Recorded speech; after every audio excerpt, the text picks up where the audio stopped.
আপনারা অবস্থান করুন যার যার জায়গায়। আপনাদের আসরের নামাজ আসন্ন, আরো অনেক বক্তা ছিলেন, তাদেরকে আমরা দিতে পারি নাই, আমরা দুঃখিত। এজন্য আমার লম্বা কথা বলার সুযোগ নেই। যারা এখানে কথা বলেছেন তারা আমার মনের কথাগুলোই তুলে ধরেছেন। আমি শুধু বলতে চাই, আগামীর বাংলাদেশটা কেমন হবে? আমি বলি আরেকটা লড়াই হবে ইনশাআল্লাহ। একটা লড়াই হয়েছে ফ্যাসিবাদের বিরুদ্ধে, আরেকটা লড়াই হবে দুর্নীতির বিরুদ্ধে ইনশাআল্লাহ।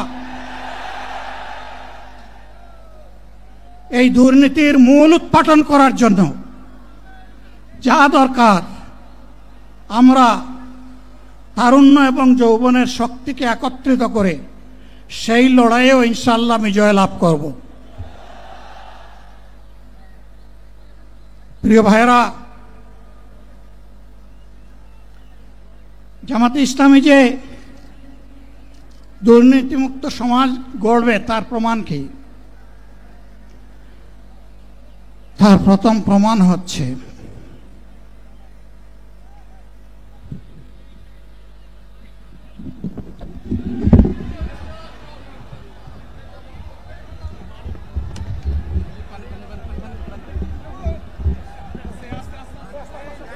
আপনারা অবস্থান করুন যার যার জায়গায়। আপনাদের সবকিছু দেখার সংস্থান পরিবর্তন করবেন না, সবাই জায়গায় থাকেন, সবাই তার নিজ নিজ জায়গায় অবস্থা গ্রহণ করেন, সবাই তার নিজ নিজ জায়গায় অবস্থান গ্রহণ করেন। আপনারা নিজ নিজ জায়গায় থাকুন, প্রয়োজনীয় দিক নির্দেশনা দেওয়া হবে। আপনাদের উত্তেজিত উদ্বেলিত হওয়ার কোনো কারণ নেই। মহান রাব্বুল আলামিনের একান্ত মেহেরবানিতে আমাদের প্রোগ্রাম আলহামদুলিল্লাহ, শুকরান, আলহামদুলিল্লাহ কাসিরান। সম্মানিত ভাইরা,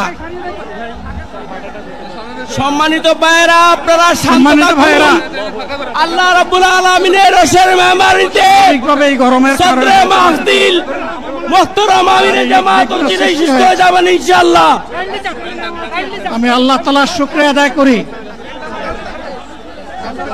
আল্লাহ তাআলার শুকরিয়া আদায় করি আবার আপনাদের সামনে দাঁড়াতে পেরেছি। আমি বলেছিলাম দুর্নীতিমুক্ত বাংলাদেশ ইনশাআল্লাহ সবাইকে নিয়ে আমরা গড়ব। আমরা কথা দিচ্ছি, বাংলাদেশ জামাতে ইসলামী যদি আল্লাহ সরকার গঠন করে তাহলে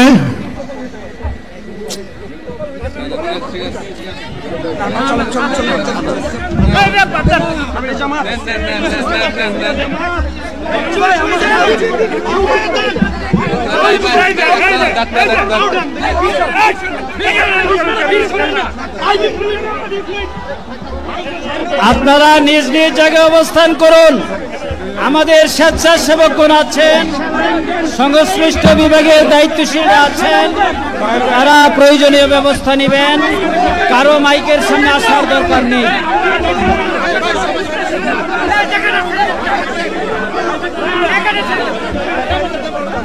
আপনারা অবস্থান করুন নিজ নিজ জায়গায়।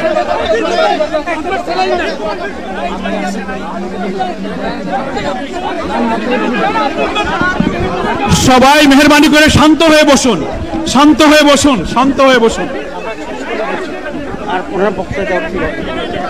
বক্তব্য পড়ে ফেলেন আপনি। আপনারা সকলে আমিরে জামাত একটুখানি অসুস্থ হয়েছেন, গরমের কারণে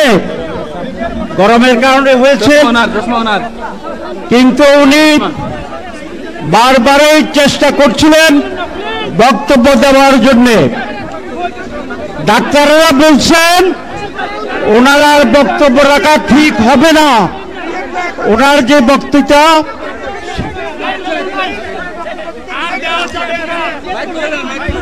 কথা বলি।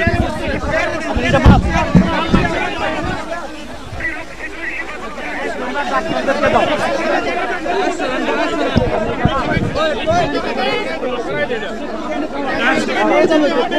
আপনারা নিজ নিজ আসনে উপবেশন করুন। সংগঠনের দায়িত্বশীলগণ প্রয়োজনীয় দিক নির্দেশনা দিবেন। আপনাদেরকে নিজ নিজ জায়গায় অবস্থান করার জন্য অনুরোধ করা হচ্ছে। আচ্ছা দেন না এখানে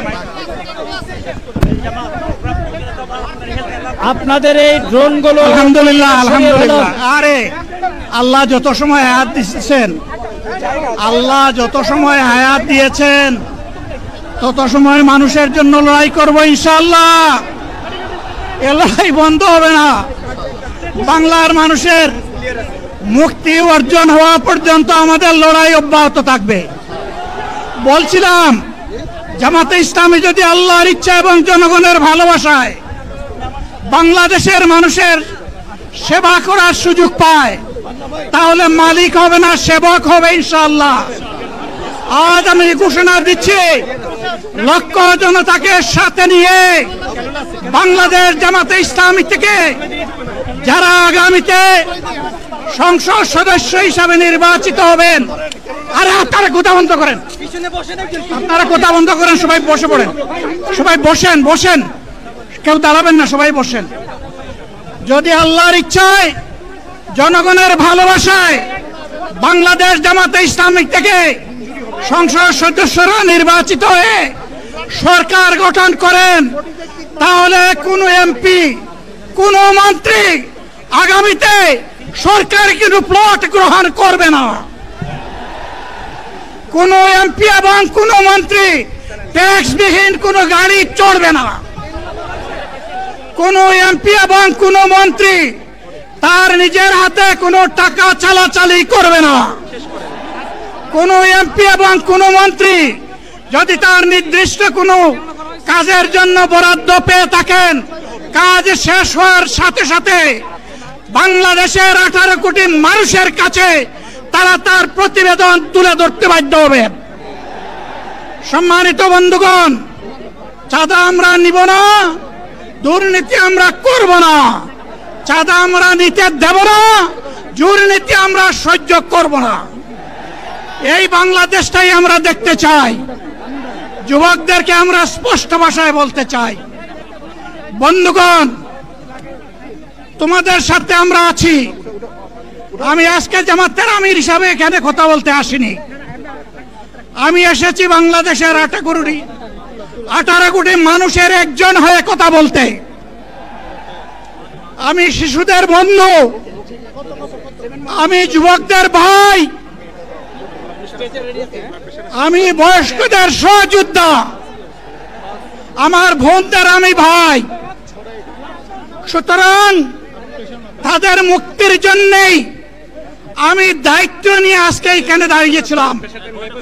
আল্লাহর ইচ্ছা শরীর আমাকে সাময়িকভাবে সহযোগিতা করে নাই, এটাও আল্লাহর ইচ্ছা যে এখন আল্লাহ আমাকে কথা বলার সুযোগ দিচ্ছেন।